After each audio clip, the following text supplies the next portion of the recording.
So good morning guys. तो चलिए start करते हैं आज की हमारी रिवीजन क्लास। बताइए भारत के मुख्य आर्थिक सलाहकार ये कौन है? तो आंसर होगा अनंत नागेश्वरन, अभी नए बने हैं। और अगर पूछे कि मुख्य वैज्ञानिक सलाहकार कौन है तो विजय राघवन है। राष्ट्रीय सुरक्षा सलाहकार नेशनल सिक्योरिटी एडवाइजर कौन है? अजित डोभाल है। और अभी उप राष्ट्रीय सुरक्षा सलाहकार यानी कि deputy national security adviser Vikram Misri बने थे। बताओ साहित्य अकादमी पुरस्कार कितनी भाषाओं में दिए जाते हैं? 24 भाषाओं में। 22 तो संविधान की 8वीं अनुसूची वाली हो गई, उसके अलावा एक हो गई अंग्रेजी और एक हो गई राजस्थानी। और अगर आपसे पूछे हिंदी का भी किसे मिला था? दया प्रकाश सिन्हा को, सम्राट अशोक नाटक के लिए। अंग्रेजी का मिला था नमिता गोखले को, थिंग टू लीव बिहाइंड नाम के नॉवल के लिए। और अगर पूछे कि साहित्य का नोबेल पुरस्कार 2021 के लिए किसे मिला? अब्दुल रज्जाक गुरनाह को। अच्छा, कमेंट बॉक्स में टाइप करके बताओ ज्ञानपीठ पुरस्कार कितनी भाषाओं में दिया जाता है? कई बार बता चुके हैं, बताओ अब आप। अगला देखो, इंटरनेशनल बुकर प्राइज 2021 ये किसने जीता? डेविड डायोप ने, जो कि फ्रांस के लेखक हैं, इनके novel at night all blood is black के लिए। और बुकर पुरस्कार पूछते तो वो डेमन गलगुट ने जीता था, जो कि साउथ अफ्रीका के लेखक हैं, उनके नॉवल द प्रॉमिस के लिए। अगला बताओ, दुनिया का पहला अनुवांशिक रूप से संशोधित यानी कि जेनेटिकली मॉडिफाइड रबड़ का पौधा कहाँ पे लगाया गया? असम के गुवाहाटी में। और इसे कहाँ पे तैयार किया गया था? भारतीय रबड़ अनुसंधान संस्थान में। तो प्रश्न तो यहाँ से भी तैयार हो गया ना कि ये भारतीय रबड़ अनुसंधान संस्थान कहाँ पर है? केरल में। चलो आप तो ये बताओ, अभी किसे अंतरराष्ट्रीय रबड़ अध्ययन समूह का नया अध्यक्ष बनाया गया? तो आंसर हो जाएगा KN राघवन को। और ये अंतरराष्ट्रीय रबड़ अनुसंधान समूह का हेडक्वार्टर कहाँ पर है? मुख्यालय कहाँ पर है? सिंगापुर में। अच्छा, अभी ऑस्ट्रेलियन ओपन 2022 में मेन सिंगल का टाइटल किसने जीता? राफेल नडाल ने, जो कि स्पेन के टेनिस प्लेयर हैं। और वुमेन सिंगल टाइटल किसने जीता? ऑस्ट्रेलिया की एशले बार्टी ने।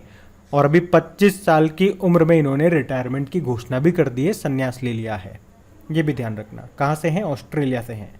अच्छा, नदियों में night navigation mobile application launch करने वाला देश का पहला राज्य कौन सा बना? तो आंसर होगा असम। मतलब ब्रह्मपुत्र नदी पर जल परिवहन को रात में भी बेहतर बनाने के उद्देश्य से इसने ये मोबाइल एप्लीकेशन लॉन्च किया।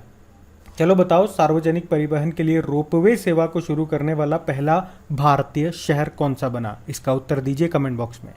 अगला प्रश्न आपसे पूछेंगे कि जल जीवन मिशन के तहत 100वां हर घर जल वाला अभी जिला कौन सा बना? तो ये चंबा जिला बना है, हिमाचल प्रदेश का। और बीजिंग शीतकालीन ओलंपिक यानी कि बीजिंग विंटर ओलंपिक्स 2022 में कौन सा देश पदक तालिका में टॉप पे रहा था?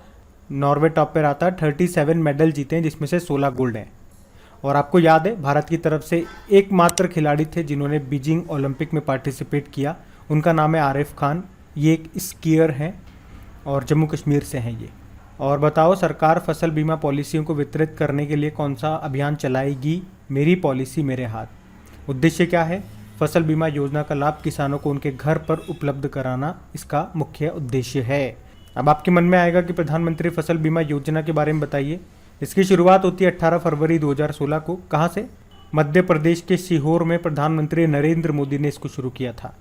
ओमान सागर और फारस की खाड़ी को जोड़ने वाली जल संधि कौन सी है? हारमुज जल संधि। अच्छा, मुझे बताओ, लाल सागर और भूमध्य सागर को जोड़ने वाली नहर कौन सी है? स्वेज नहर है।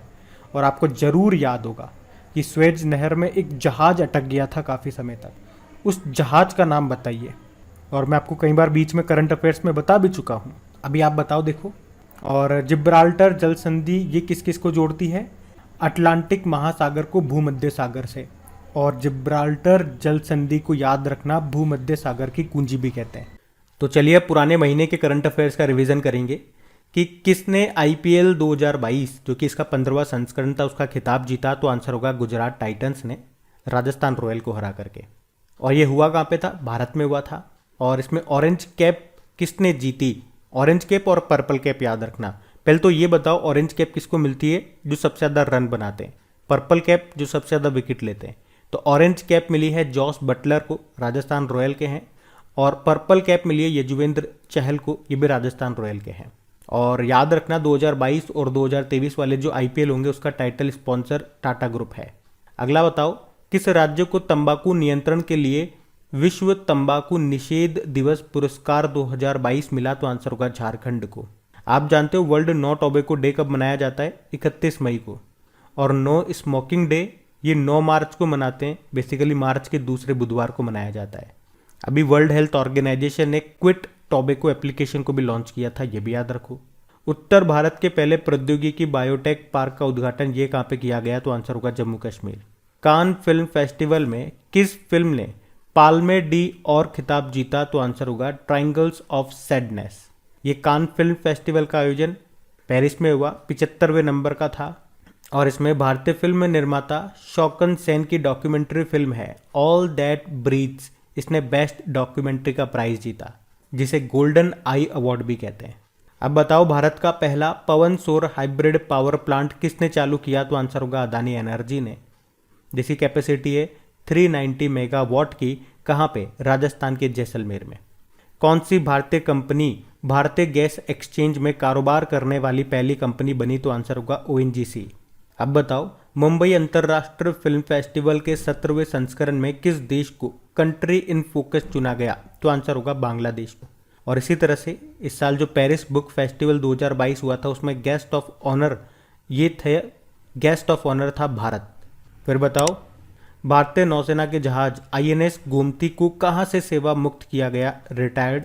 तो आंसर होगा नेवल डॉकयार्ड, ये आपको मिलेगा मुंबई में। सुल्ताना बेगम का निधन हो गया, वे क्या थी? लेखिका थी, पंजाबी लेखिका थी। चाइना को पछाड़ के 2021-22 में भारत का सबसे बड़ा व्यापारिक भागीदार कौन सा देश बना था? अमेरिका। अगला देखते हैं। अब बताओ अंतर्राष्ट्रीय एवरेस्ट दिवस कब मनाया जाता है? तो आंसर होगा 29 मई को। क्यों? क्योंकि 29 मई 1953 को न्यूजीलैंड के एडमंड हिलेरी और तेंजिंग नोर्गे शेरपा ने पहली बार इस पर सफल चढ़ाई की थी। चलो बताओ महिला स्वास्थ्य के लिए अंतर्राष्ट्रीय कार्रवाई दिवस, international day of action for women's health, ये हमने मनाया 28 मई को। इसकी थीम है रेसिस्ट एंड परसिस्ट। राष्ट्रीय खनिज कांग्रेस का आयोजन ये कहाँ पे हुआ? तो आंसर होगा रांची झारखंड में। और दुनिया का पहला नैनो यूरिया तरल संयंत्र का उद्घाटन ये कहाँ पे किया गया? तो आंसर होगा कलूल गुजरात में। और इसे बनाया किसने? इफ्को ने। इफ्को मतलब इंडियन फार्मर्स फर्टिलाइजर्स कोऑपरेशन। आप जानते हो दुनिया का पहला नैनो यूरिया ये इसी ने बनाया था, इफ्को ने, जिसके हेड हैं दिलीप संघानी। RBI के सर्वेक्षण के अनुसार भारत में कौन सा मुद्रा नोट सबसे पसंदीदा बैंक नोट है? तो आंसर होगा 100 रुपए का नोट। और सबसे कम पसंदीदा बताया 2000 रुपए के नोट को। गुजरात के गिफ्ट सिटी में शाखा खोलने वाला पहला जापानी बैंक कौन सा बना? तो आंसर होगा MUFG बैंक। गिफ्ट सिटी की फुल फॉर्म क्या होती? Gujarat international finance technology city. अभी आपको याद होगा न्यू डेवलपमेंट बैंक ने भी अपना पहला क्षेत्रीय कार्यालय ये गुजरात की गिफ्ट सिटी में खोला, जिसका डायरेक्टर जनरल DJ पांडियन को बनाया गया। लोकपाल अध्यक्ष का अतिरिक्त प्रभार किसे मिला? तो आंसर होगा प्रदीप कुमार मोहंती को। ये किनका स्थान लेंगे? पिनाकी चंद्र घोष का। पहले लोकपाल यही थे। अच्छा बताओ समान नागरिक संहिता, इसको लागू करने के लिए मसौदा समिति का गठन किसने किया? अभी तो आंसर होगा उत्तराखंड ने। इंडियन ओपन ऑफ सर्फिंग में पुरुषों की ओपन सर्फ श्रेणी में राष्ट्रीय चैंपियन कौन बन गया? तो आंसर होगा रमेश बुधियाल। और महिलाओं में शुगर बनारसे। तो अब हम कल के करंट अफेयर्स का रिवीजन करेंगे। तो बताओ दुनिया का सबसे बड़ा जंगल सफारी पार्क कहां पे बनेगा? तो आंसर होगा हरियाणा में। आप जानते हो भारत का पहला जियोलॉजिकल पार्क कहां पे बनेगा? तो आंसर होगा मध्य प्रदेश के जबलपुर में। भारत के 16वें नंबर के अटॉर्नी जनरल ये कौन बने? तो आंसर होगा R वेंकटरमणि। किसकी जगह लेंगे? के वेणुगोपाल की जगह लेंगे अटॉर्नी जनरल। ये भारत सरकार का मुख्य कानूनी सलाहकार होता है, highest law officer of country आप बोलोगे इसे। और प्रेसिडेंट इसको नियुक्त करते हैं। और किस आर्टिकल में इसके बारे में बताया गया है? तो 76। बताओ वर्ल्ड हार्ट डे, विश्व हृदय दिवस हमने मनाया 29 सितंबर को। इसकी थीम है use heart for every heart. अब बताओ दलीप ट्रॉफी 2022 जिसका संबंध क्रिकेट से है, इसको किसने जीत लिया? वेस्ट जोन ने जीत लिया है साउथ जोन को हरा करके। कहाँ पे हुआ था? कोयम्बटूर में। इसी तरह से अभी रणजी ट्रॉफी 2022 हुआ, वो भी याद रखो, मध्य प्रदेश ने जीता मुंबई को हरा करके। और इस बार का IPL जो हुआ वो 15वां संस्करण था, गुजरात टाइटन ने जीता, नई टीम है ये, और राजस्थान रॉयल को हराया जिसने पहला IPL जीता था। अगला है ग्लोबल इनोवेशन इंडेक्स 2022 में भारत की रैंक 40 नंबर पे है, टॉप पे स्विट्जरलैंड है। 2021 का लता मंगेशकर पुरस्कार किसे मिला? तो आंसर होगा कुमार सानू को। 2-3 के एक साथ दिए गए तो ध्यान रखना, 2021 का तो कुमार सानू को, 2019 का शैलेंद्र सिंह को और 2020 का आनंद मिलिंद को। जो पुरस्कार है ये संगीत के क्षेत्र में उत्कृष्टता को बढ़ावा देने के लिए दिया जाता है। और अगर आपसे पूछा जाए ना एग्जाम में कि अभी पहला लता मंगेशकर दीनानाथ पुरस्कार किसे मिला, तो आंसर होगा प्रधानमंत्री नरेंद्र मोदी को। अभी लता मंगेशकर जी के नाम पे संगीत अकादमी और संग्रहालय कहाँ पे बनाया जाएगा, तो आंसर होगा इंदौर में। और इनके नाम पे अभी अयोध्या में एक चौराहे या एक घाट क्रॉसिंग का नाम भी रखा है, क्या, लता मंगेशकर चौक। अगला बताओ किसने अभी ऑपरेशन गरुड़ शुरू किया, तो आंसर होगा सीबीआई ने, नशीले पदार्थों की तस्करी को रोकने के लिए। अभी सीबीआई ने ऑपरेशन मेघ चक्र का भी आयोजन किया था। सीबीआई यानी कि सेंट्रल ब्यूरो ऑफ इन्वेस्टिगेशन, जिसकी स्थापना होती है 1963 में, नई दिल्ली में हेडक्वार्टर है और डायरेक्टर जनरल है सुबोध कुमार जायसवाल। आंध्र प्रदेश के मुख्यमंत्री ने कौन सा अभियान शुरू किया, तो आंसर होगा विजिट आंध्र प्रदेश। विदेशी पर्यटकों को आकर्षित करने के लिए यह अभियान शुरू किया था इन्होंने। और आप जानते हो अभी tourism day, world tourism day हमने मनाया 27 सितंबर को। केंद्रीय पर्यटन मंत्रालय ने एक रिपोर्ट दी है, उसमें बताया कि किस राज्य में 2021 में विदेशी पर्यटकों की संख्या सबसे ज्यादा रही, तो आंसर होगा महाराष्ट्र में। और प्रधानमंत्री गरीब कल्याण अन्न योजना को भी अक्टूबर से दिसंबर 2022 तक 3 महीने के लिए बढ़ा दिया गया। पूछ रहे हैं ये शुरू कब हुई थी, मार्च 2020 में। इसमें राशन कार्ड रखने वाले हर परिवार को प्रति व्यक्ति 5 किलो चावल या गेहूं और 1 किलो दाल मिलती है। इस योजना को शुरू करने का उद्देश्य था भारत के सबसे गरीब नागरिक को भी खाना खिलाना। तो गाइज ये था आज का आपका रिवीजन वाला सेशन। और अगर सेशन पहली बार देख रहे हैं तो प्लीज़ इसे लाइक ज़रूर किया कीजिए। और मेरी मेहनत को सपोर्ट करने में बहुत मेहनत लगती है। वीडियोस को जो भी आपका फ्रेंड सर्कल हो गया, जो भी आपके स्टडी ग्रुप हो गया, तो प्लीज़ एक बार वहाँ पे शेयर ज़रूर कर दिया कीजिए। मेरी मेहनत को सपोर्ट करने के लिए इतना तो आप कर ही सकते हैं।